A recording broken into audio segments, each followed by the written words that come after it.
की डोली, सपना की डोली।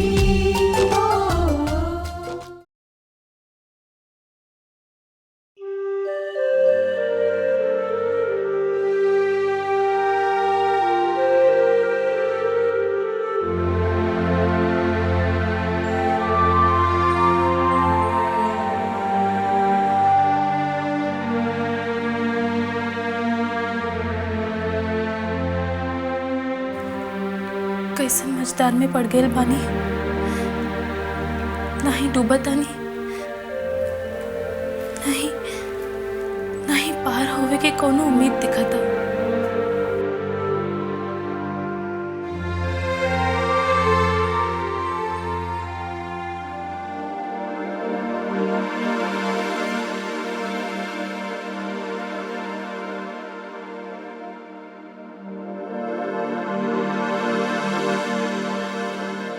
जिंदगी के परीक्षा में तो हम नाकाम हो गइल बानी।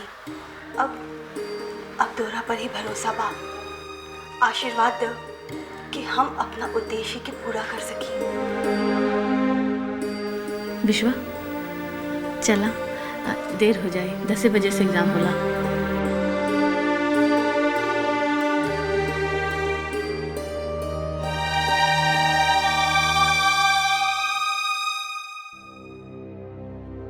चल ली दरोगा जी, और मुजरिम रवा सामने हाजिर बा। विनय बाबू ये क्या है? अनीता के अपहरण करे वाली और हमरा माथा पे कलंक के टीका लगावे वाली। का नाम है?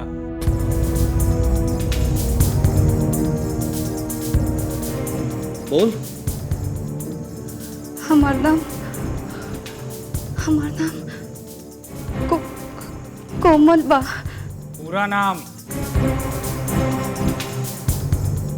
कोमल सिंह। बयान मर्जी से देबू की? सब सच सच बताओ जिते हमरा से बतेले रहीस। दरोगा साहब के एक एक चीज बताओ, बताओ।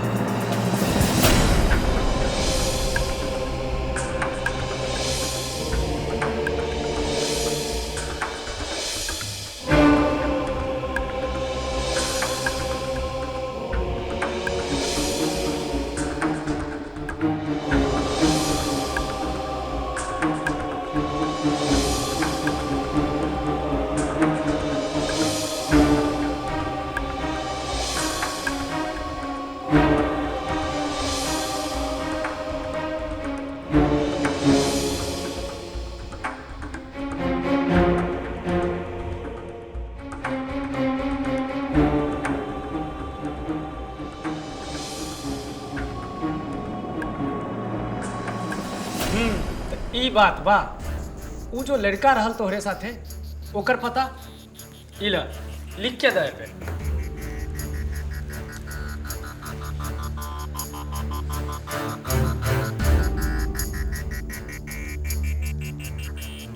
यादव जो इला और ओकरा के पकड़ के लावा।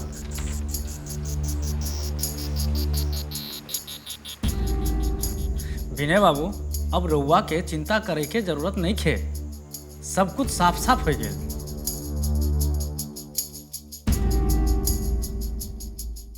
चला हुजूर, ये देखिए। तो तू बाड़ा बहुत हंसई के शौक रहनू। अब जिंदगी भर चक्की पिसवा तो सब हंसी निकल जाए। दरोगा जी अगर हमार काम हो गई हुई तो हम अब रउआ जाइए, जरूरत पड़ी तो हम बुला लें। जी।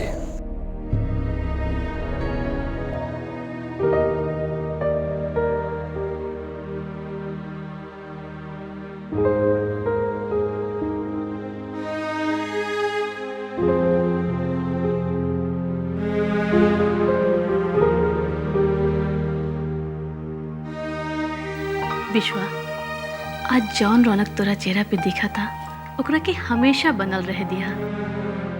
सुगंध, अब तू हमरा चेहरा पर कबो दुख के लकीर ना दिखबू। लगाता समझौता कर ले लू हालात से। लेकिन सुगंध, अब लेकिन का? तोरा हमार मदद करे के होखी। अरे तो हमको मना कहनी, जब चाही जे चाही बोला। तू हमार बात समझ न पैबू। हमार कहे के मतलब रहे कि अब बोलवा ना तो फिर हम समझी कैसे। कॉलेज से तो हमरा के निकाल देहल गई, लेकिन हम चाहतानी कि प्राइवेट से बीए करके आईएएस की तैयारी करी। अरे वाह, लागत आप पिछला रोटी खैले बारू। काहे? अरे पहले का अकिल घास चरे गेल रहले। चला देर से ही सही अकिल त आइल। तू काल यूनिवर्सिटी से फॉर्म मंगवा लिहा, हम भर देव। ठीक बा, ले आई। अब देखा, एक दिन पूरा दुनिया देखी कि विश्वा का चीज है। विश्वा, तू हमार दोस्ती के मान रख ले लो। बाकी सुगंध के ता ऊ दिन खुशी मिली जौन दिन तू आईएएस बन के रहू। अरे बस सुगंध, अभी आईएएस बनल नहीं की, सोच ले पानी। अरे जे सोची ना ऊ पाई का। तू फैसला कर ले लो, ये हमरा खातिर कम बा।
रुका आनंद, कहाँ चल देला?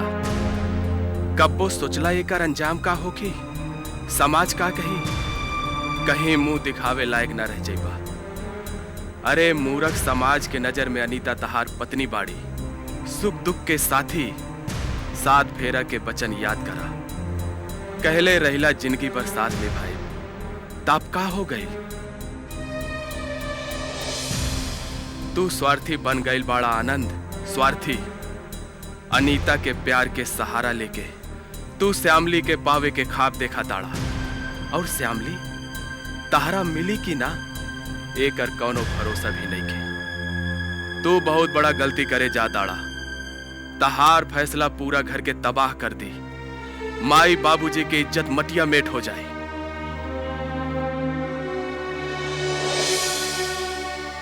हे भगवान, ये कैसन उलझन में डाल देला तू। एक तरफ हम समाज के मुजरिम हो जाए और दूसरा ओर अनीता के। ई भंवर से निकालना भगवान, ई भंवर से निकालना भगवान, ई भंवर से निकाल।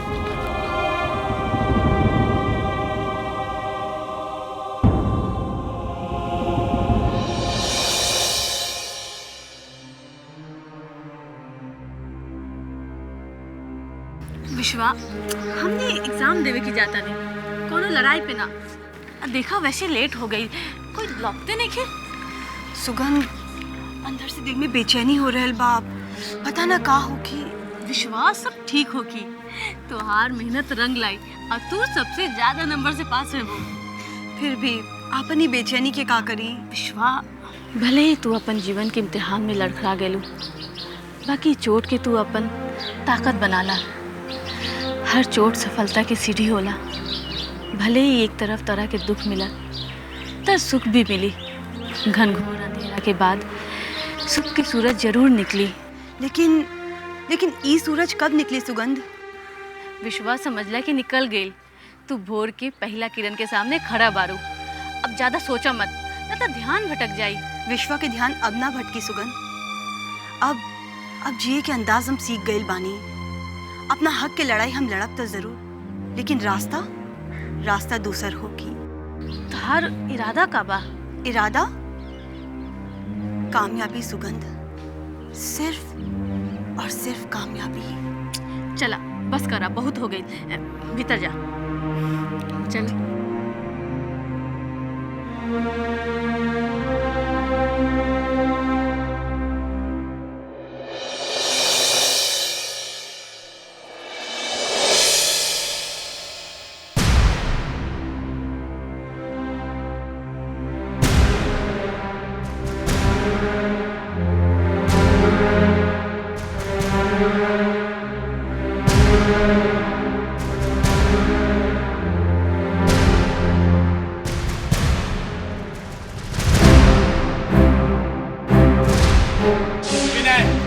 अरे आनंद, तू अब भाई बैठा।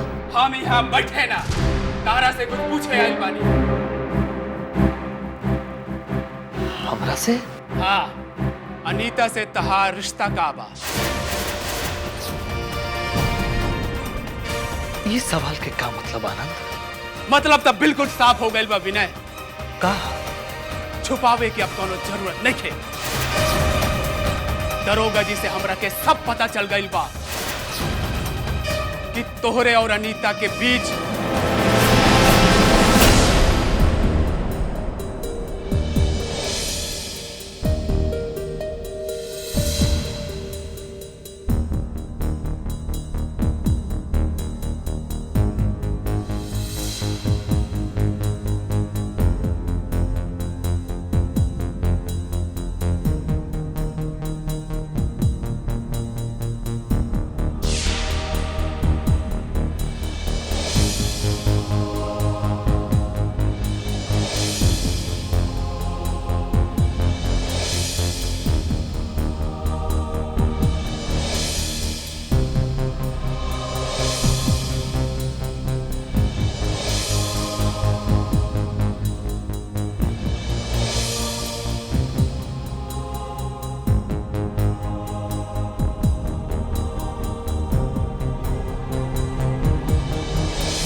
अब तय जिंदगी बेमकसद हो गई, लेकिन विनय की जिंदगी बेमकसद ना रही। ना रही विनय की जिंदगी बेमकसद। कुछ तक कर ही के पड़ी, कुछ तक कर ही के पड़ी। तब फिर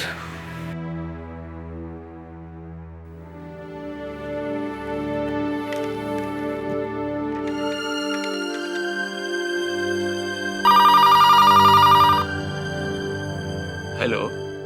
हेलो आनंद बाबू, हम दरोगा दिग्विजय सिंह। हाँ बोली दरोगा जी। आनंद बाबू, मुजरिम के पता लग गई। सच? हाँ, वो हमरा लॉकअप में बा। लेकिन के हाई घिनौना काम करे वाला? आनंद बाबू, ये सब पायल के बहन के करतूत बा। लेकिन घबराई मत, दोनों लोग हिरासत में बा। हमनी के आवे के पड़ी का? ना, जुर्म इकरार कर ले बा। जरूरत पड़ी तो तकलीफ दे। बहुत बहुत धन्यवाद दरोगा जी, मन के बोझ हल्का हो गए। अरे ये तो हमार फर्ज बा। अच्छा ठीक बा, फोन रखा तानी। जी प्रणाम दरोगा बाबू।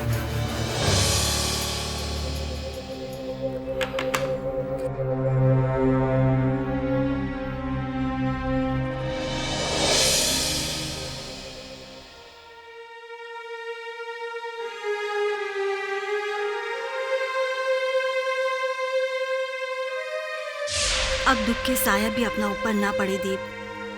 अगर किस्मत हमरा से रूठ गई तो खुशी हम किस्मत से छीन के दिखाई, छीन के।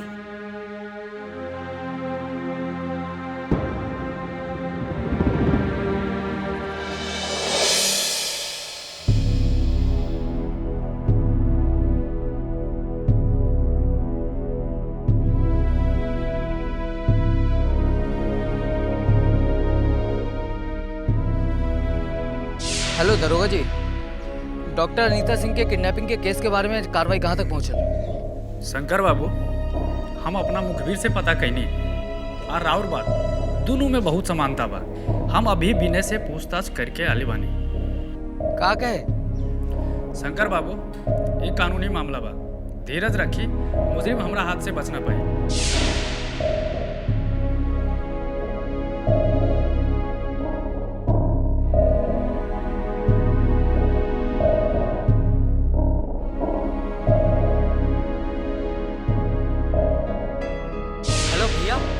भाभी के अपहरण करने वाले के पता लग गई।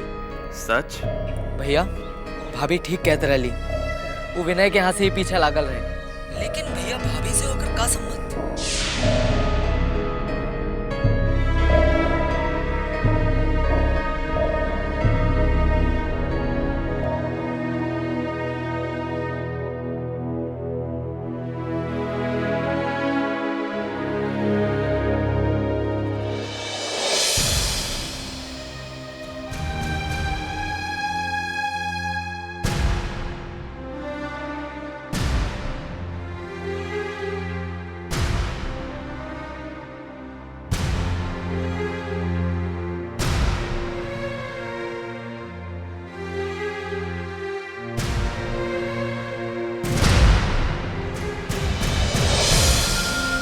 देखी जी, अब ऐसे राउर खामोशी हमार जान ले ली। अनीता, खामोशी के भाषा अगर हम पहले समझ गए रहती था, शायद आज हमनी के ये तकलीफ ना उठावे के पड़े था। लेकिन हम लोगों से कैसे बताई थी कि कुछ कहे के जरूरत न रहे अनीता, लेकिन तू हल्का इशारा तक कैले रहा। तू भूल हो गई जी। हम ना जानत रहनी कि हमार एक गलती के सजा पूरा परिवार के भुगते के परी। हमें कबो ना चाहत रहनी कि परिवार के सुख शांति कबो भंग होके। अब का फायदा बा अनीता, छुपौला के अंजाम तू देख ले लो। अब तक हमने के ऐसा मोड़ पर आ गए बानी कि जहां से आगे के रास्ता और कठिन बा। अब रउआ अपन मन में हमरा खातिर कौनो बैर मत रखी जी।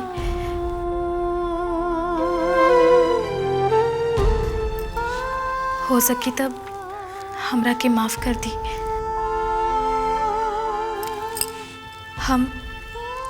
हम राउर राह पर अपन अचरा बिछा दे।